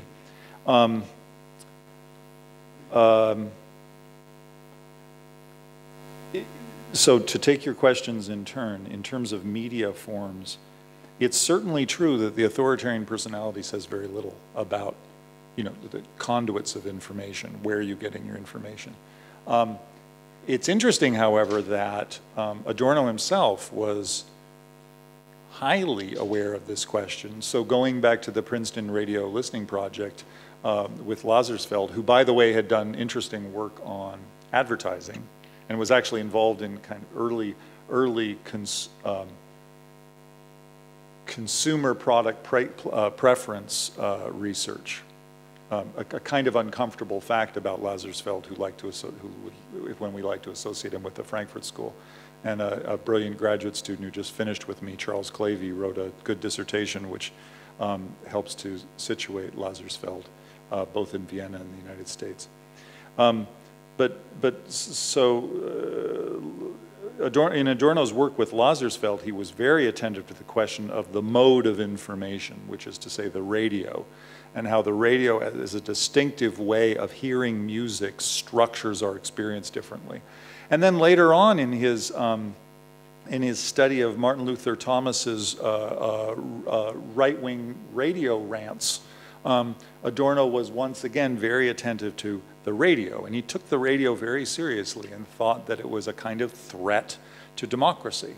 I mean, that's something that probably shouldn't surprise those of us who grew up in the United States and came to political consciousness in the 70s and 80s and 90s, because right-wing shock radio is such a major phenomenon and has shaped some of the grassroots fertile soil for the emergence of things like the Tea Party and Trumpism. So this kind of attention to mode of information is something that we do find Adorno was interested in, even though it has no place in the Authoritarian Personality as a published book. Now, the second question is, can you just trigger my memory just again? in terms of conformity, because of course that was a paradigm that influenced the the 50s, 60s, and 70s Right. to a great deal, and now seems to be almost put on his head. Right? Well, so the category of conformity is interesting because it does fit in many ways with the high-scoring individual as described according to the F scale. Stereotypy is the word they use, which is kind of an archaism in English today, but a penchant for stereotypical thinking. Conventionalism, right? A kind of moralistic punishment of what is perceived to be transgressive behavior of any kind, particularly sexual transgression. All of these, you might say, belong to that realm of terms that exhibit a certain kind of family resemblance, where conformity would seem to go along with that. Standardization in thinking, stereotypy, conventionalism, hostility to difference. So there is lurking in the authoritarian personality, you might say, is a concern for the kind of person who punishes any social or cultural transgression and who conforms to the socially average. And what I was trying to suggest is this study actually participates in a moment when Americans are becoming very self-reflexive about what is the socially average to Americans and what makes everyone an American. So it's helping to constitute the object even while they're diagnosing it. But I do think it's interesting to think about the category of conformity, because what's happening so much in the various movements that we see, say in Germany with Alternative für Deutschland, or in France with Marine Le Pen's party, or to some degree, that this is controversial with the people who support Brexit, but certainly with Trumpism, is a strange, a perplexing combination of conformity and a self-understanding as rebel. I mean, this is, I think, very strongly the case for Alternative für Deutschland, where they see themselves as breaking taboos, breaking with a deadening consensus, breaking with a dominant, unfairly dominant liberal culture. And certainly Trumpism, despite the fact that it has secured the White House, conceives of itself as a rebellious party, as a party that opposes everything that prevails, whether in the media or in Hollywood or in elite urban centers and so forth. So conformism is a strange thing, because often the appeal to conform is an appeal which is understood by the person who articulates it as an appeal that is not being heard, and therefore you are calling for a conformity at the same time that you are saying what we see right now is actually the wrong consensus. We need something entirely different. So conformity can often coexist with a sense of extreme radicalism or a break from conformity. Well, thank you very much for that talk, Peter. I really like the way you set this up as a kind of dialectic between realism and utopia. And so just a comment and then a question in particular about the quote-unquote end of ideology today in the United States. I think you could see this dialectic between realism and utopia play itself out somewhat in negative dialectics, in Adorno's reflections on psychoanalysis, and in particular on the figure of Sándor Ferenczi, who says at one point there's a possibility of the abolition of the superego, which he then quickly takes back. But Adorno picks up on this, and he really sees it as the high point of the heroic phase of psychoanalysis. Now, I know you're critical of a kind of topographical approach to the mind and so on, but I think this is quite interesting in that he's also, like Marcuse, engaged in a kind of historicization of the categories of psychoanalysis. And I think insofar as Ferenczi talks about the identification with the aggressor, and this is, I think, a really important, an ongoing theme for Adorno. This is, worth thinking about a little bit more. So now the question, I wonder if you don't overstate the thesis of the end of ideology right now, because you have, for the first time in, perhaps since the 1930s, the reemergence of the language of socialism, in the candidacy of Bernie Sanders, and also in a certain kind of critique. It may not be critical enough for our standards. For example, magazine The Jacobin, which is basically, kind of Sanders' house organ, and it's very closely tied to the DSA and so on. But you have Bhaskar Sunkara writing editorials or op-ed pieces for the New York Times and so on. It's not really socialism, is it? It's a kind of New Deal liberalism, but it's not post-ideology. It's a kind of reinscription of a certain sort of ideology, a certain sharpening of political ideas in the public space. And so I'm wondering if you could comment on that. Yeah. These are really helpful thoughts. One brief remark on the topography and identification with the superego or the dissolution of the superego. I mean, one further feature of some of these new anti-democratic movements that I find interesting is the degree to which they don't exhibit the kind of sexual repression that the authoritarian personality found naturally associated with all sorts of other conventionalism. And here I'm thinking Trump, and I wrote about this earlier in my essay for the volume with Wendy Brown and Max Pensky, that one way that Trumpism looks a little bit different is that there's some complicated attitude, there's some complicated new development in American conservative attitudes towards sexuality. Trump's bravado, his self-display, his sexual boasting, his willingness to transgress sexual taboos in public, his sexism, his sexual predator conduct or rumored sexual conduct, alleged sexual conduct, predator qualities.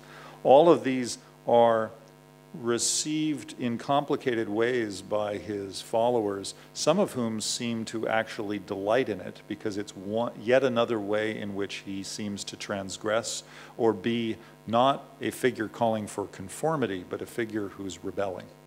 And they like it. It's part of the unrestrained display or at least the theatrical display of undoing a repressive culture of political correctness, which I think is very, very interesting.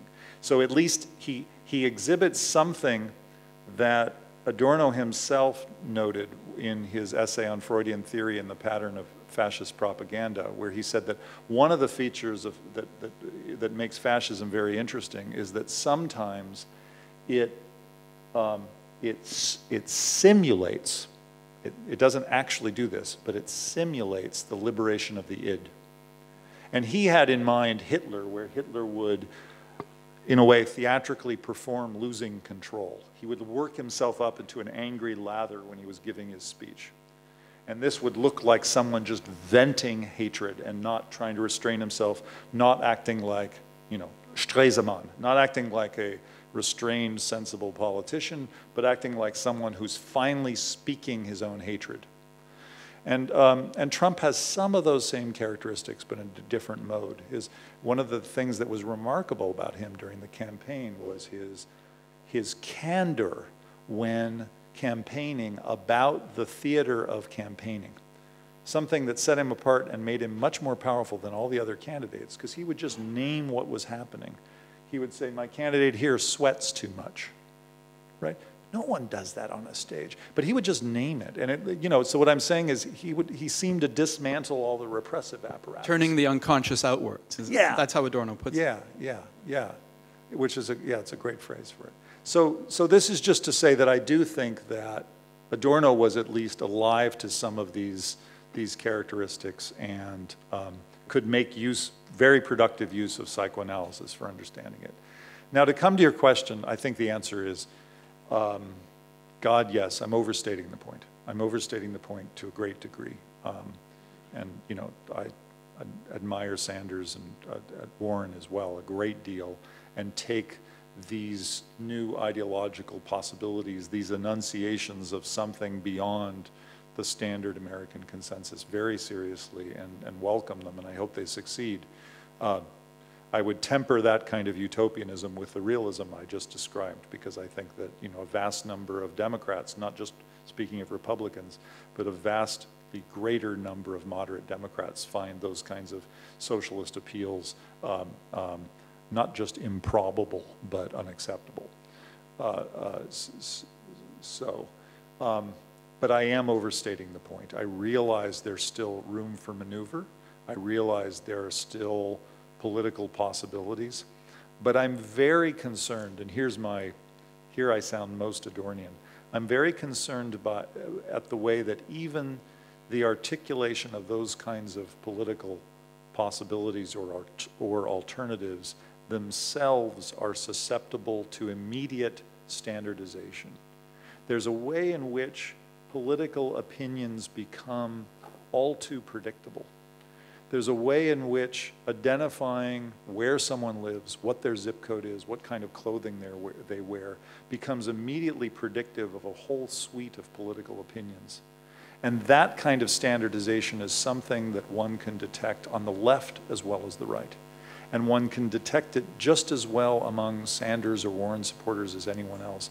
The very fact that you would cite a particular magazine as one that supports Sanders worries me, not because I don't like Jacobin, I find it quite instructive sometimes, but it's because political positions are so predictive in a way that, you know, if I name for you a particular statement, you can locate it.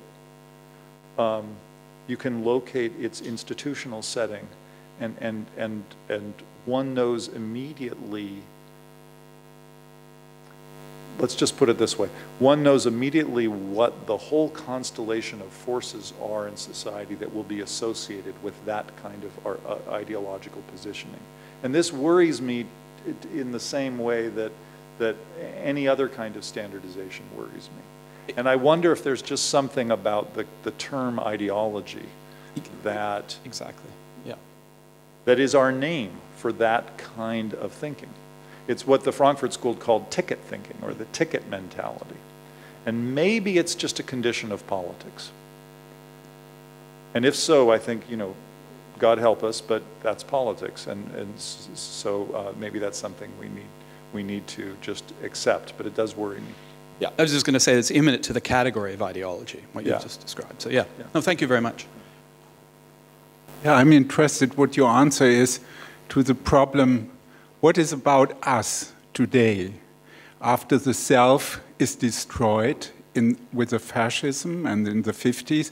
I mean, you argue, your argument is that there is self-reflexivity in critical theory, but you could also say Adorno failed in a way, because is he one of the last subjects in world history?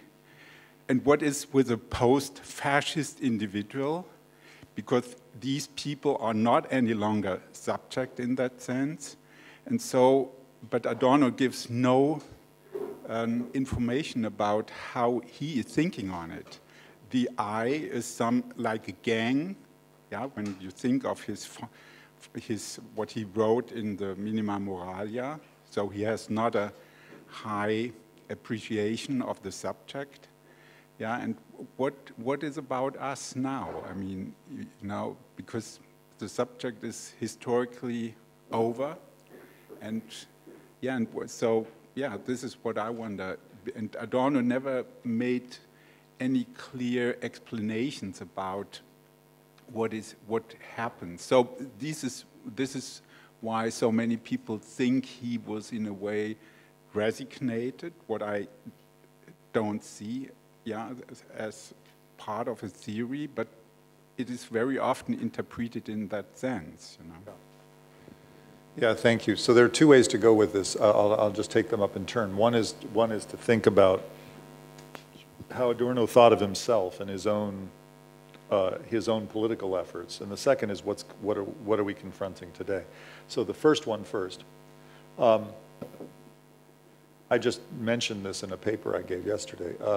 I tend to think that Adorno was not resigned, and is, in fact, that wonderful radio address from, I think it's February 1969, which had the title Resignation, which was so much a response to student criticism, is a very passionate defense where he says, those who think critically are not resigned. And he insists that he's not guilty of resignation. And he insists this against people like Rahel, who accused him of a kind of retreat and aestheticism and so forth.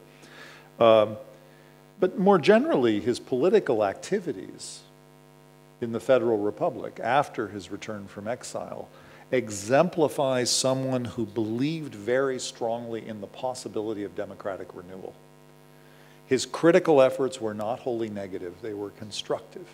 When he spoke in public, and he spoke many times, ironically, on the radio, he did so in the name of the possibility of a reviving democratic culture, a democratic culture that he thought could become truly self-critical, and therefore would embody a spirit of critical theory on a more generalized cultural level.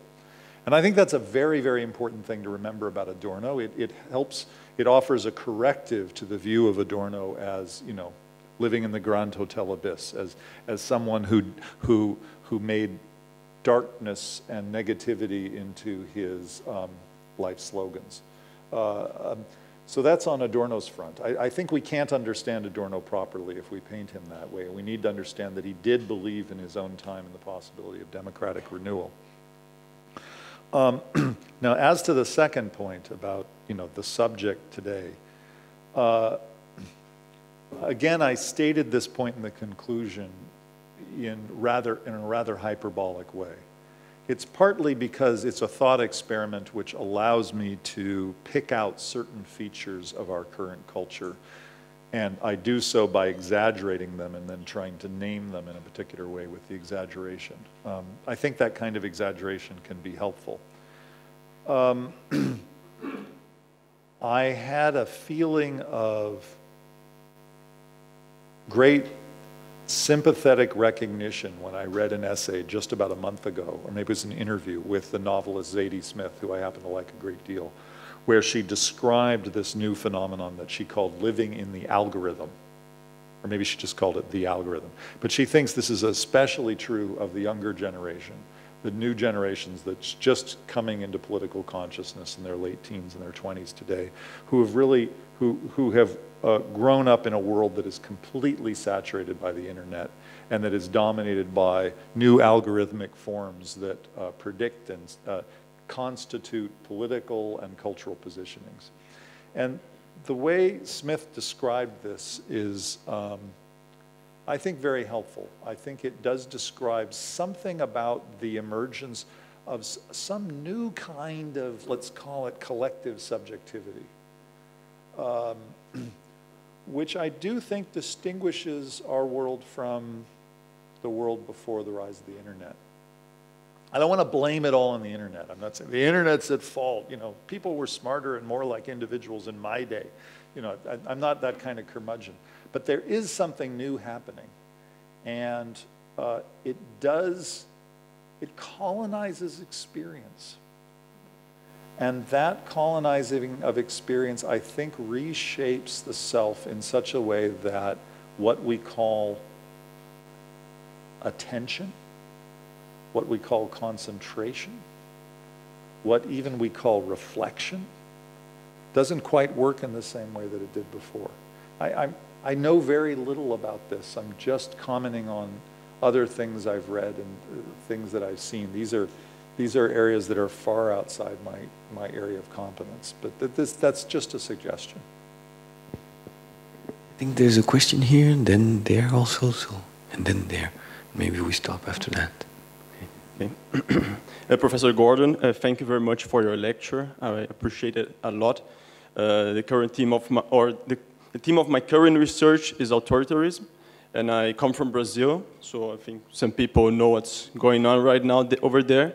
And it connects both the idea of realism, utopia in critical theory, and authoritarianism in Brazil, because from my perspective, or from my experience, I always have trouble with critical theory because it had always been really European, United States centralizing these both notions, these both realities, and even in South America and Brazil, when people started using critical theory as a method of critique, for me it's kind of strange because it's compassed from our reality. And whereas Marxism and critique and imperialism, all these other theories are much more expandable to Africa and Latin America and so forth.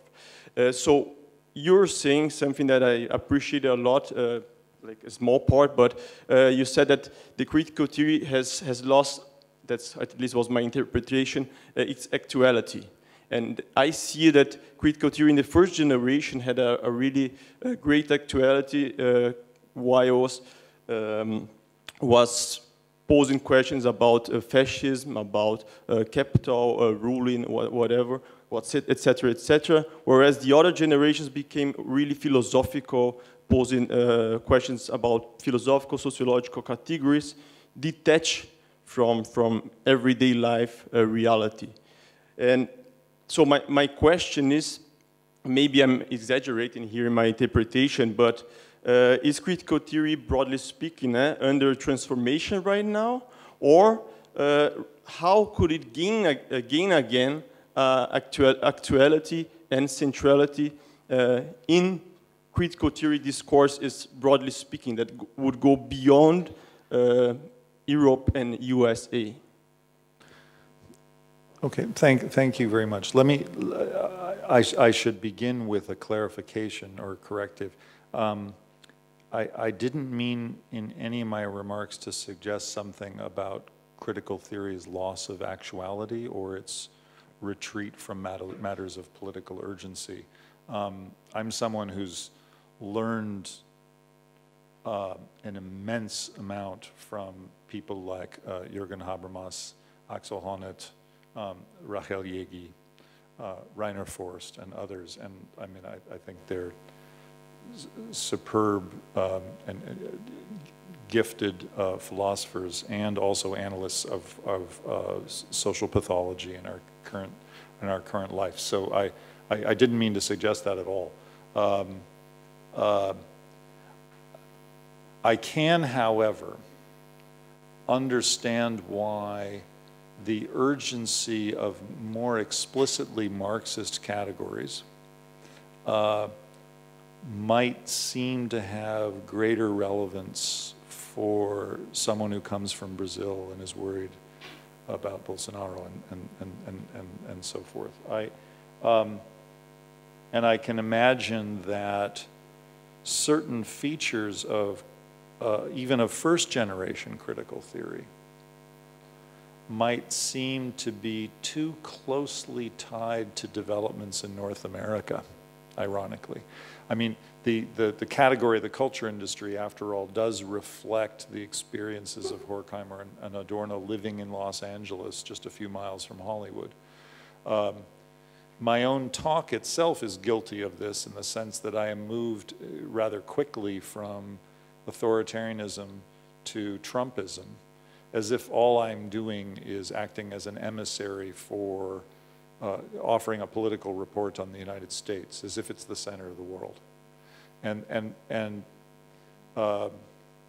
forgive me if I sounded like that. I actually, I'm an ignoramus, and although I'm a student of European culture and politics today, I can claim very little expertise, certainly about the global South or about, you know, I'd love to hear more from you about what's happening in Brazil.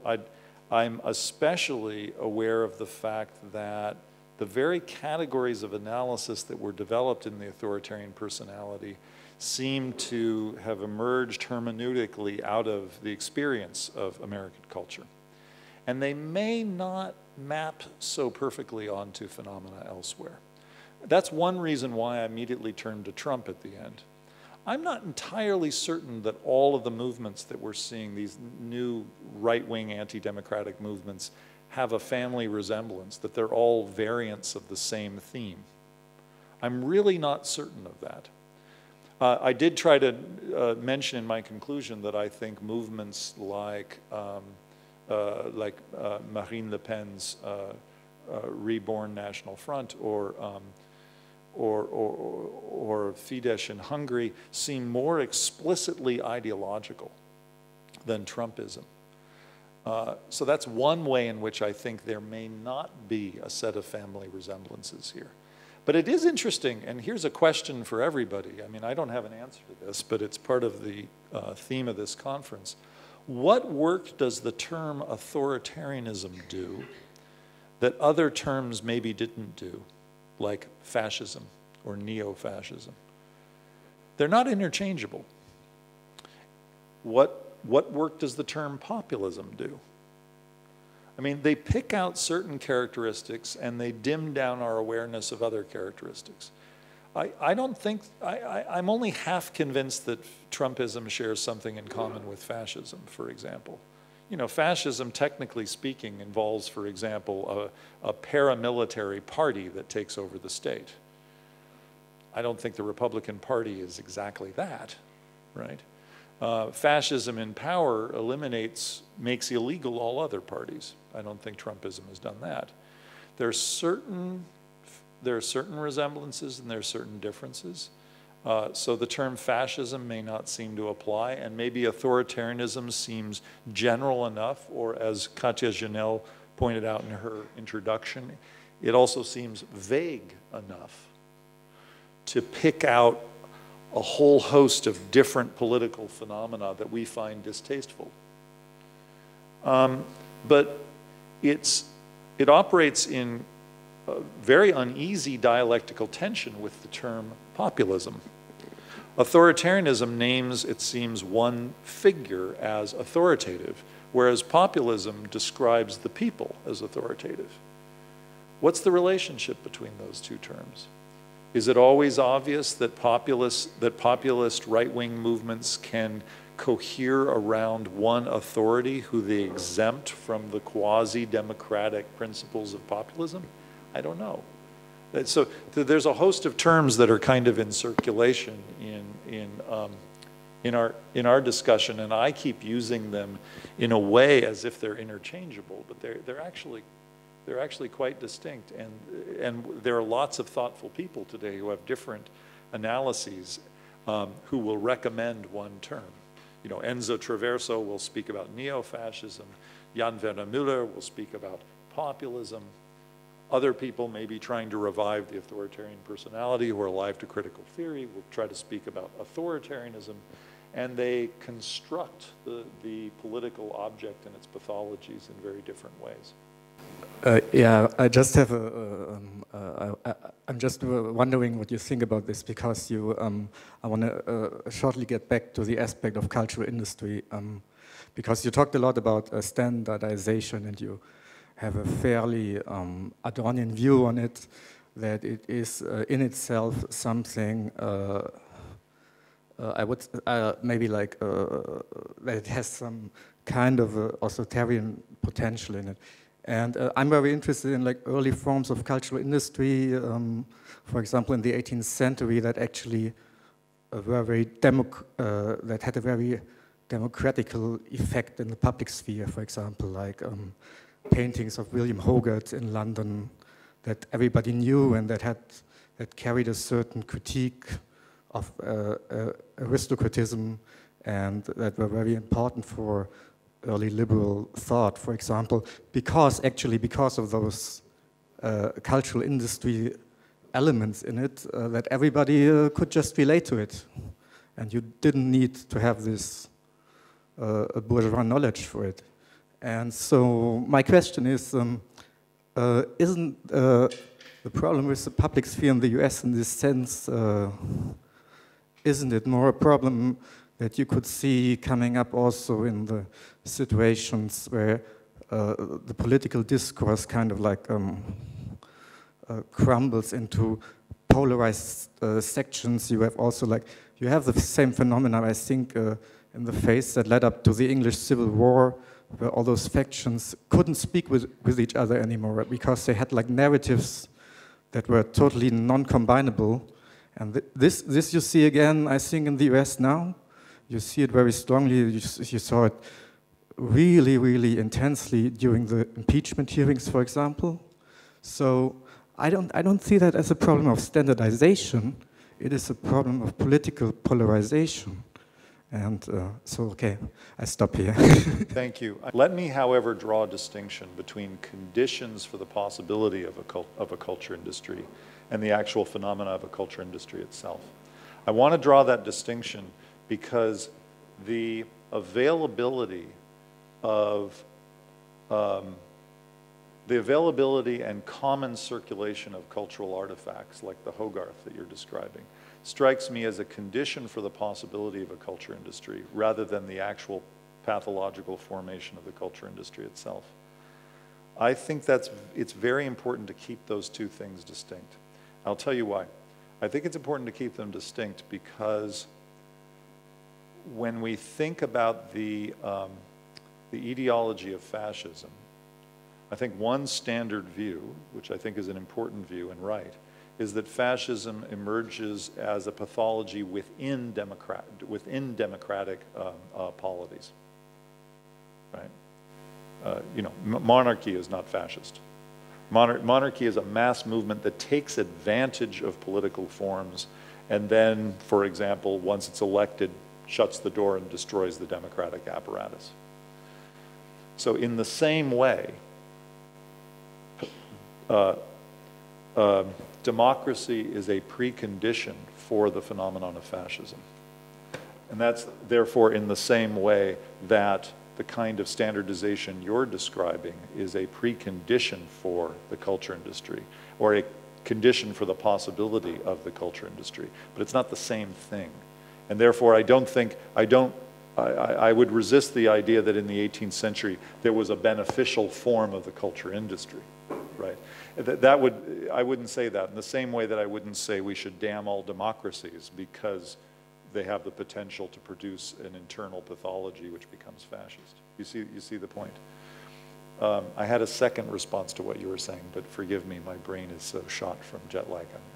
It was about the polarization in the discourse in the US, because I see strong parallels to this in like, for example, in discourse of the 17th century in England. And for me, it doesn't have to do anything with cultural industry in this sense. It has to do with the real strong polarization of political positions that are that have completely narratives on their own. Look, I think there's a difference between the culture industry, which is a kind of mindless conformity, and a healthy kind of consensus on democratic procedure. I think you're entirely right that one of the things that's happening in the United States is the breakdown of a formally fairly robust consensus on the merit of democratic procedure, which is to say that Republicans and Democrats agreed that there were certain norms or rules of fair play and articulate disagreement and political debate, and there were certain forms of law that needed to be obeyed even when the law issued a judgment that went in a direction you didn't find appealing. That agreement on democratic procedure, it seems to me, is a precondition for a healthy democratic polity. That agreement is what I think is breaking down. And I think that one of the reasons it's breaking down is the force of something deeper, which is a kind of highly symbolic, emotionally charged set of identifications that people cleave to on a level that is prior to any commitment to democratic procedure. Basically, you have a form of tribalism. And the one tribe says, well, if the law says the wrong thing, so much the worse for the law.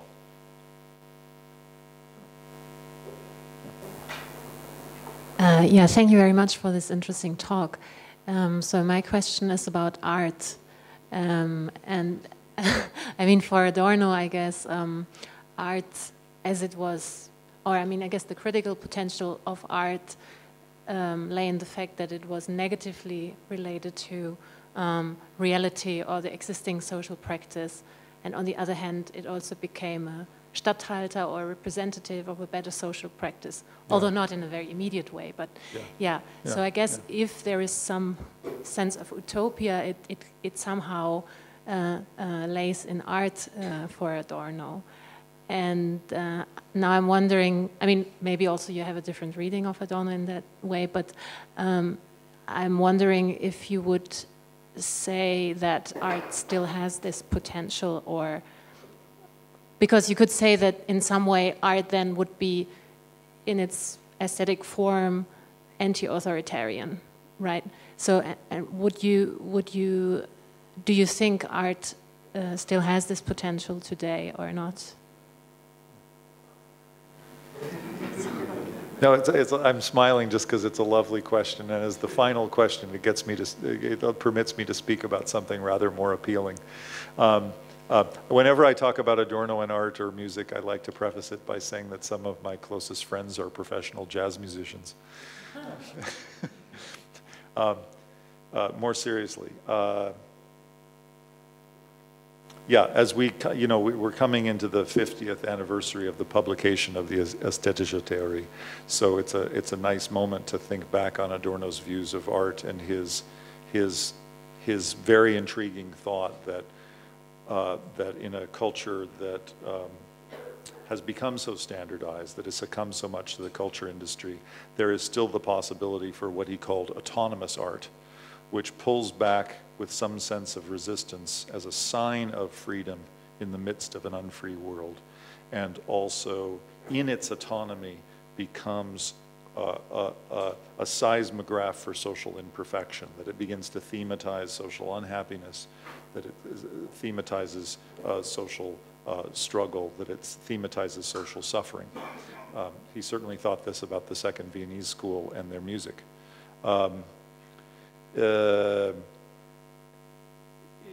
But it's also important to recognize that he found in what he called autonomous art, which is of course a controversial term, he found in autonomous art a certain, as you put it, a kind of a highly mediated dialectical expression of utopia, a promesse du bonheur, the moments of happiness, and he located those in autonomous art.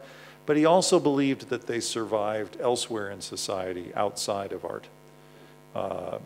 He thought they survived even in the micrological features of everyday life, the pleasure of gift giving, the pleasure of sexual experience. He did believe that all of these are small moments of utopia or happiness that are in tension with the generalized social unhappiness and social injustice. So attending to that dialectical relationship between utopia and reality is something that I think he did not just in his theory of art, but in his theory of society more generally. I can't offer any grand pronouncements on art today, but I can say I worry about the degree to which even forms of high and ostensibly autonomous art have such an immediate tendency to become commodified. And one has only to turn to read in the papers, the latest the latest works of art that have sold to some to some Madison Avenue billionaire to hang on his walls, and the judgments of merit seem to play no role. Exchange value governs everything, and aesthetic judgment loses its relevance. And that seems to be happening to the category of autonomous art, and that's worrisome. So you think that's also a result of the same kind of social development, or, I mean, maybe in a mediated way, but. Yeah, I mean, let me use a very simple term to describe it. I think it's capitalism. Yeah. Thank you. Thank you very much. Thank you very much, Dr.